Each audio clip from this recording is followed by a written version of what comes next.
Today on NewsWatch, protests in Germany. See what led demonstrators to the streets and how German leaders are responding. Plus, we'll show you how saving this child's life is bringing together Jews and Muslims in Jerusalem. And standing for your health. See what new research shows about the dangers of sitting too long.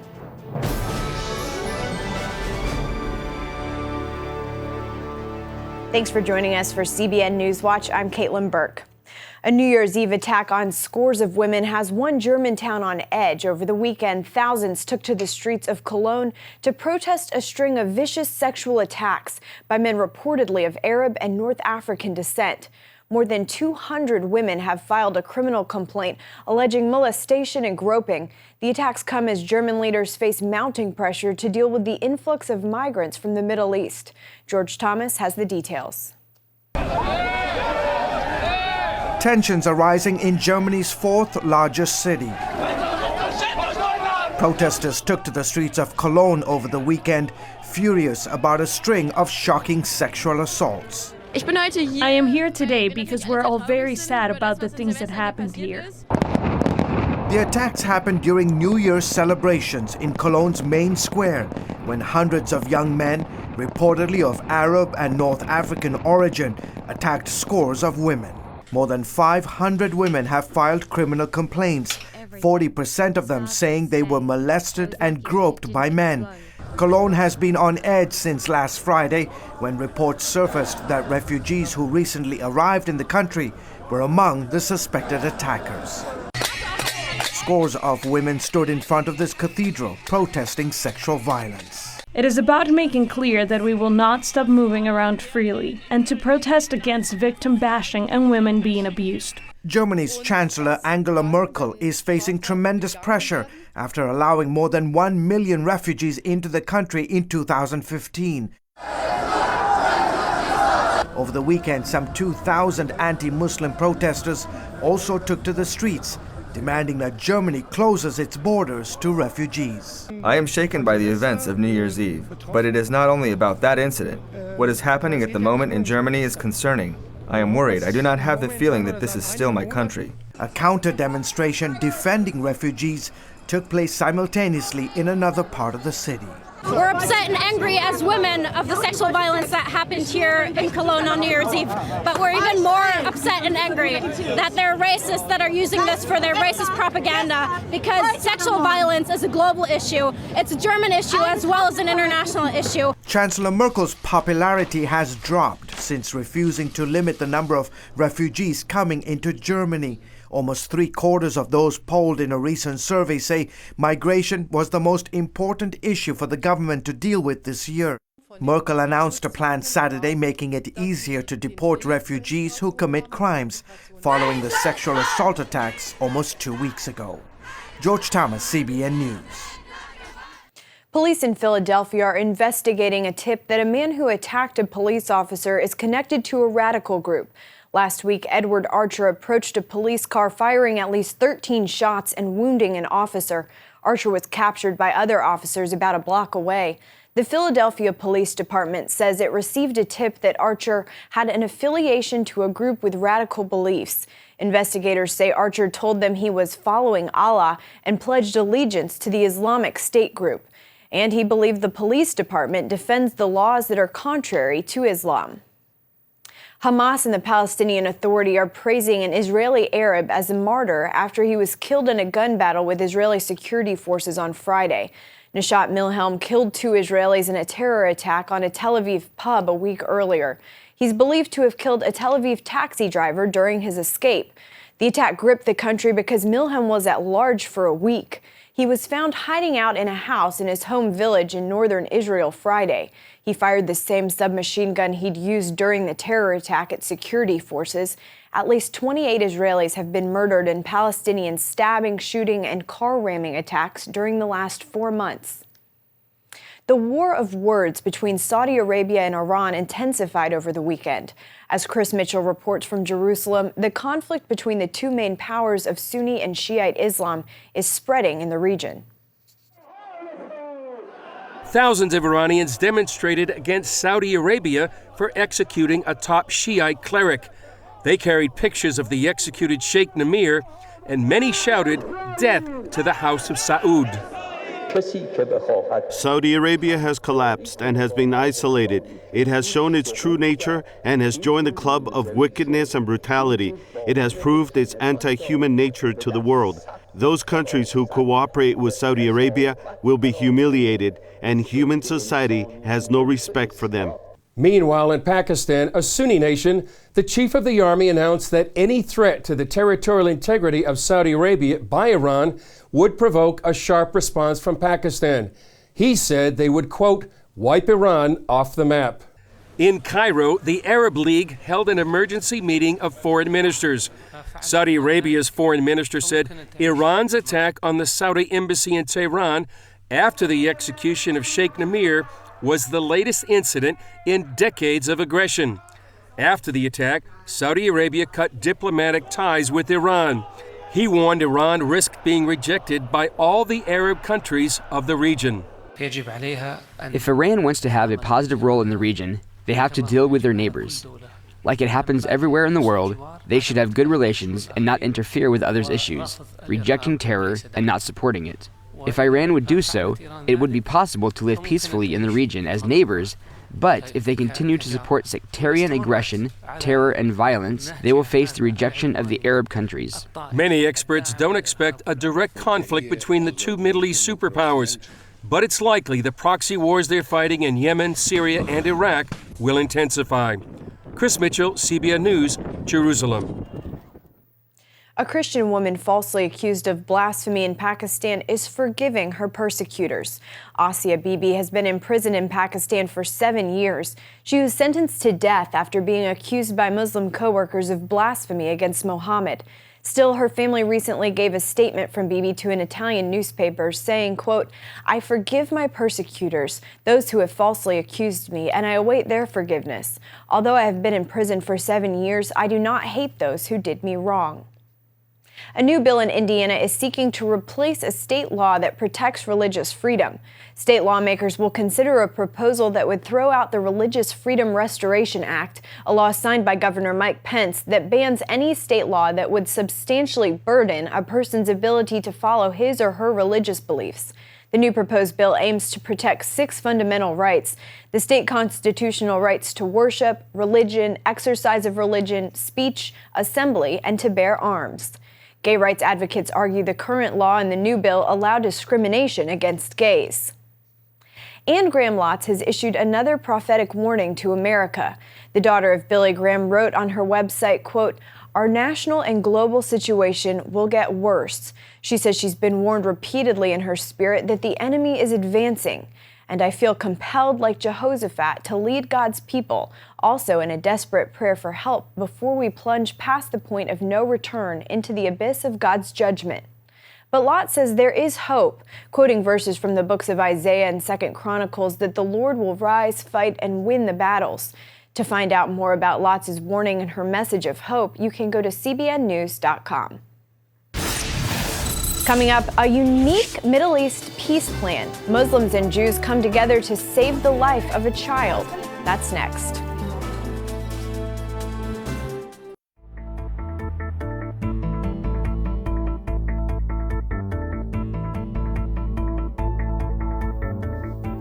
The Middle East is torn apart by mistrust, anger, and hatred. But one program in Israel is not only breaking down the walls that divide people, it's also saving lives. Chris Mitchell brings us this touching story from Tel Aviv. Meet Niaz. She's nearly 2 years old. She looks healthy, but without life-saving heart surgery, she wouldn't live for long. That diagnosis came from doctors who saw Niaz in the Syrian refugee camp, where war forced her to live. The decision to take her little girl to Israel was not an easy one for her mother. Due to fear of possible repercussion, we hid her identity. First, I was afraid of the thought of coming here. But after some thought and discussion with my husband, we decided it was worth it for the surgery. It was a perilous journey. Niaz and her mother fled the Syrian war zone to northern Iraq, then made their way through Jordan and into Israel for treatment. This opportunity is a result of the work of Shavet Hakim, which finds and helps at-risk kids throughout the Middle East. The Christian outreach group serves as a bridge between the Muslim world and the Jewish state. You know, we're grateful for the opportunity that the Lord has given us to partner, to be that middle, to be those people who can go places that the Jewish doctors can't go, people who can go places that the Muslim families can't go. We have been granted the opportunity to go to all the corners of the world and to bring a message of peace and of love.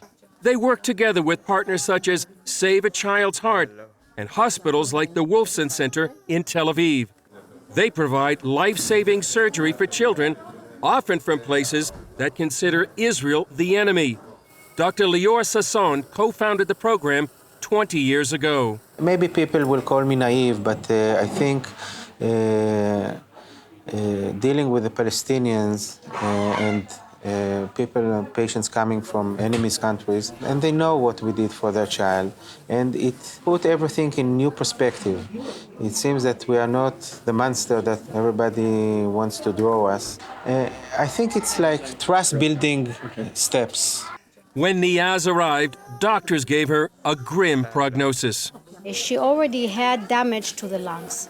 This makes the surgery even more difficult because it makes it with higher complication rates. As Niaz's mother prepared her little girl for surgery, doctors scrubbed up for an operation they knew would be challenging. Niaz has a rare heart defect. She has a hole between her two major arteries. Right now, doctors are trying to close that hole, but it's complicated because the surgery ideally should have been done more than a year ago. The surgery took several hours, required a team of surgeons, nurses, and technicians with state-of-the-art equipment. Shevet Akim volunteers stayed with Niaz's mother as she waited and hoped for a miracle. It seems successful. There was a big hole between the two arteries coming out from the heart, the aorta and the pulmonary artery. Following the surgery, a team worked on Niaz for days until they could analyze the full extent of the procedure. What we see right now, what we saw in the echo following surgery, is although she came late, the results were amazing. Care provided throughout the ordeal made a huge impact on Niaz's mother. For many, it's like a Middle East peace plan. We experience fear, hesitation, distrust even of the Israeli doctors, sometimes of us. And what is really a blessing is seeing that distrust turn to love, seeing the fear turn to confidence, and seeing these kids' lives saved, and also seeing their parents and their families, their viewpoints radically changed for the good. Knowing that nobody else would do it, and the patient will die if we will not be doing the surgeries, and to see the patients recovering, it's beyond any description. Niaz survived her surgery and headed back to Syria with a new heart. I'm very happy. I'm very glad. I thank all the Jewish doctors that treated our daughter, and I got good treatment from all the staff here. And also Shevet Akim, who brought us here to the hospital. She goes home with a scar that will serve as a reminder of a much brighter future. She will have a normal life. She can do sports. If her genetics is, then she can go to the Olympics, she can get married and have children. She can go to university first. She can become a doctor, whatever. Her prognosis right now is that of a normal child. What would have happened if she didn't have the surgery? She would have died. She would have died in infancy, not in adolescence or an adult. She would have died in infancy. Chris Mitchell, CBN News, Wolfson Medical Center, Tel Aviv. Up next, it's news you shouldn't take sitting down. See why something you're doing for hours a day may be putting you into an early grave. You may be using your computer to file your tax returns, talk to friends, shop online, at work, and more. But experts at the Consumer Electronics Show in Las Vegas last week warned that all of the sitting at your PC is very bad for your health. The London Guardian reports that one panelist went so far as to say, "I hate to break it to you, but all that sitting is killing you." Some people have tried to avoid too much sitting at work with treadmill desks, while some experts recommend just getting up every so often and taking a short walk. The warnings about sitting are really bad news for most Americans. That's because the average person in the U.S. sits about 9 hours a day. Even so, Lori Johnson says you don't have to quit your desk job just yet. When we sit, especially for long periods of time, our bodies tend to shut down, which can lead to an early death. The trick is to have it in here that sitting is the new smoking, that sitting is literally bad for you. For 15 years, the Mayo Clinic's James Levine has studied the grim consequences of spending too much time on our duff. People who sit for a prolonged period of time throughout their day are predisposed to developing diabetes, and those people who have diabetes, that's 7% of the whole population, their diabetes is worse. Add to that increased blood pressure, obesity, and more. The people who sit more are more prone to cancers, and that's breast cancer, prostate cancer, colon cancer, multiple cancers. In addition, they're more prone to depression, to feeling blue. Even people who have mental illness, their illness is actually worse. As a potential solution, Dr. Levine worked with companies to improve employee health, and that led to his inventing the combination treadmill desk. At about $3,500, this steel case walk station is the gold standard, but there are cheaper alternatives. I was sitting for just hours after hour after hour, sometimes, 10 or so hours, and I just know that all that sitting is bad for you. Dietitian Jill Weisenberger works out of her home and spent just $500 for what's called a Trek desk. It fits over the treadmill she already had. And ever since I got the desk, I don't complain about back pain. I'm just much more comfortable. Jill keeps her pace at just 1.4 miles an hour so she can concentrate without getting sweaty or out of breath. I could be on it for 3 to 7 hours. And so I almost always walk about 30 some miles a week. And there are other solutions. Dorothy Schulte, who works here at CBN, figured out a way to avoid sitting all day by making a stand-up desk. And I noticed a lot of the back pain went away. I was a lot less tired at the end of the day. For just $35, she simply attached 2 blocks to the bottom of her regular desk and replaced her chair with a bar stool. I don't stand the whole day constantly. I'll probably go back and forth 30, 45 minutes at a time. If you can't walk or stand at your desk, don't worry. There are still lots of other things you can do to minimize the health hazards of a desk job. Take the stairs instead of the elevator. How about a portable stair stepper? Slide it under there so when the phone goes, you pull it out and you start stepping away. Set your alarm as a reminder to take a lap or 2 around your work area. And what appears to be the case is people get as much or potentially even more benefit from being up and walking a little bit every hour than going to the gym 3 times a week. Instead of emailing a coworker, walk over to them. Choose the printer that's far from your desk and park far from your building. The number one item, and we've deployed this in over 60 corporations in the United States, is walk and talk meetings. Also, walk at lunchtime. A good way to measure how you're doing is to wear a pedometer, which keeps track of how many steps you've taken. A good goal is 10,000 a day. The office isn't the only danger zone. When you get home, avoid being a couch potato. Studies show each hour sitting in front of the TV means an 11% higher death risk.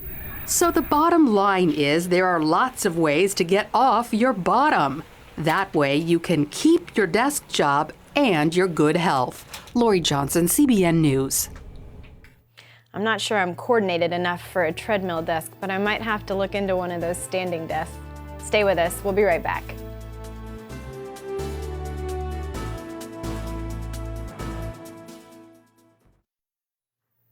For weeks now, Operation Blessing has been on the ground in Texas assisting tornado victims. A powerful EF4 tornado struck the communities of Rowlett and Garland the day after Christmas, destroying homes and other buildings.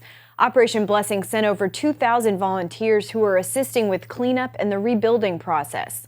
The humanitarian organization also sent its mobile command center, mobile kitchen, and construction trailer from Virginia to support local authorities and volunteers in the cleanup effort. You can find out more about Operation Blessing by going to their website at ob.org. That's it for now on CBN NewsWatch. You can find more of our exclusive coverage of the issues you care about most at cbnnews.com.